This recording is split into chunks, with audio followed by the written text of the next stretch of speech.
now we're going to talk about weakness of the political system. And in my own personal opinion, of course, your opinion may vary.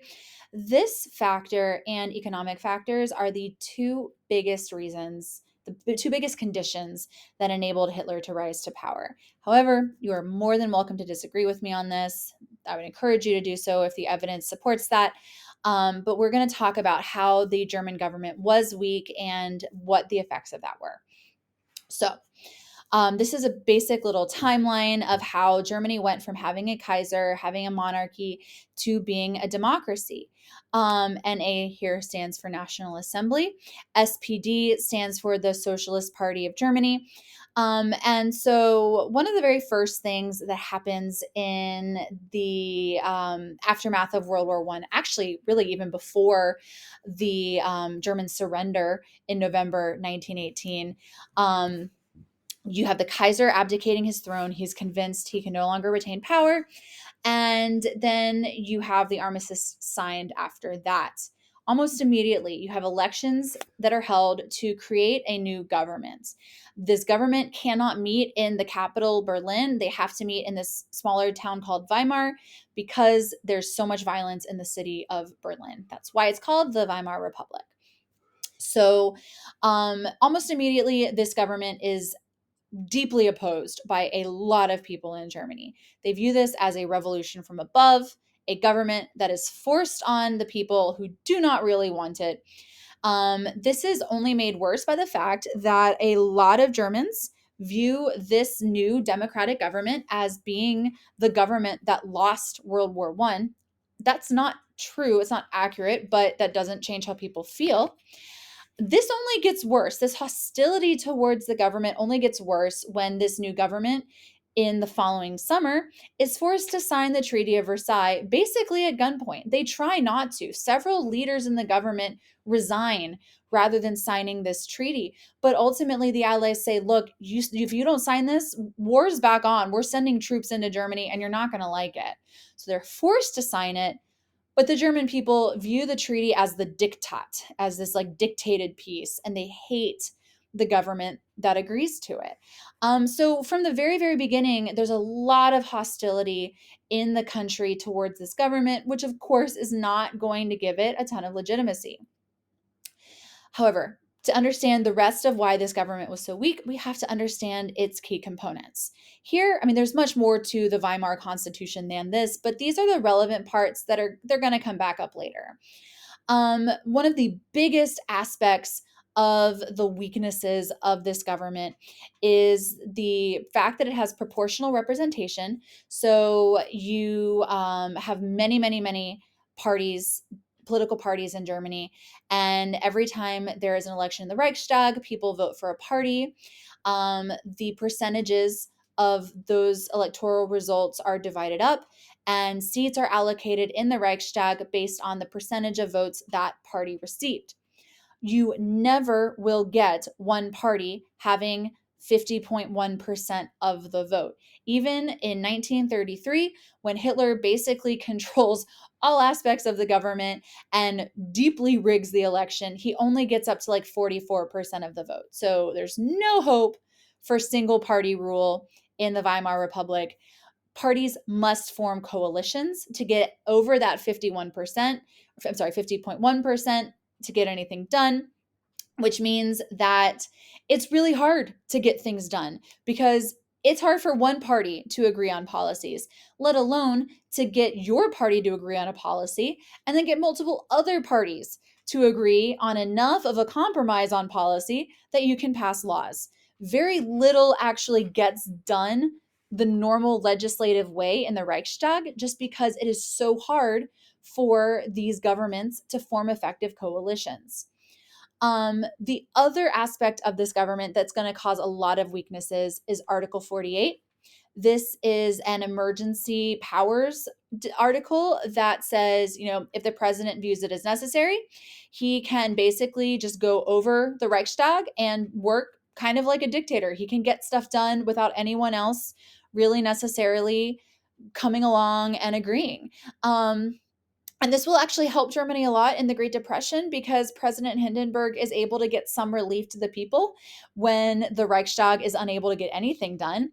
However, this really undermines the whole concept of democracy and helps prime the German people for someone like Hitler to come along later and just do it permanently. So, read this quote and consider some of the other weaknesses of the new constitution. Further weaknesses. As you may imagine, when the military felt so deeply slighted by the surrender in November 1918, and with the spread of this idea that the German military was stabbed in the back by this new government, you might not be surprised to hear that this new government did not really have the support of the military. So you get this agreement in 1919 that says the military can actually remain totally independent of the Weimar Republic. The leadership of the military can make its own decisions, and they don't actually have to operate at the behest of the legislative or actually executive branch. Which meant that the military would really only step in to help this new government when it felt like it. And in practice, what that meant was that they really only helped to step in to benefit very, very conservative movements. And they often worked to put down left wing communist movements. So when someone like Hitler comes along and starts to exert his authority, he has to win over the military, but it's also more willing to help him because he's a veteran. He's kind of agreeing with them ideologically. As I mentioned earlier, I'm actually not going to reread the first two of these. Last point is also very, very important. Like I mentioned, there's a lot of political parties in the Reichstag at this point. It's not like the United States, where it's mostly like a two-party system. And several of your bigger parties, especially once the Great Depression starts, your biggest parties are going to be openly hostile to the idea of democracy. The DNVP is also a conservative party, like the Nazis. The KPD is a communist party. Um, all three of those are very authoritarian. Not every party that's working in the government actually thinks the government should even be democratic. That is a major weakness if you want a democracy to succeed. Furthermore, because this new government starts off in such rocky footing, a lot of the government that's not elected, like your civil service, your bureaucracy, the people who work in a government who are kind of just career government employees, are holdovers from the imperial government under the Kaiser. These people tended to be more conservative. These people tended to be more authoritarian. And because the coalitions in the Reichstag kept failing, these conservative authoritarian leaders tended to be the ones that would get things done when the Reichstag was unable to function. Now, you can see more evidence of the fact that this government was deeply unpopular, very, very weak, when you look at the number of assassinations that occurred from 1919 to 1922. I mean, first 3 years of the Weimar Republic, you have almost 400 people being assassinated for their role in the government. You have several attempted uprisings, like total overthrows of the government. And while these aren't successful, they are evidence of how deeply hated this government was. This deep, deep, deep hostility wouldn't last and wouldn't exist completely statically. Like, it will get better. Things will get better for the Weimar government once, the country kind of starts to stabilize. But from the very beginning, it faced an uphill battle to win the support of its people. And a lot of this hostility is going to linger, it's going to simmer. Even though it does get better from 24 to 29, it will rear its head again once the Great Depression breaks out. But it is very important, before I move on, to recognize not all of the Weimar Republic's time in power was equal. Things do get better. So you've got really, really rough times in the early 1920s for reasons we've just discussed and will discuss under economic factors. Then from 24 to 29, the government actually arguably gets much stronger and is put in a much better position. I will let you read these things that happened here, especially under Gustav Stresemann's role as chancellor and then foreign minister. He gets a lot of wins for the German government. The economy gets stronger a little bit after 1923. And you can track the strength of the democracy by the public support for moderate parties versus authoritarian parties.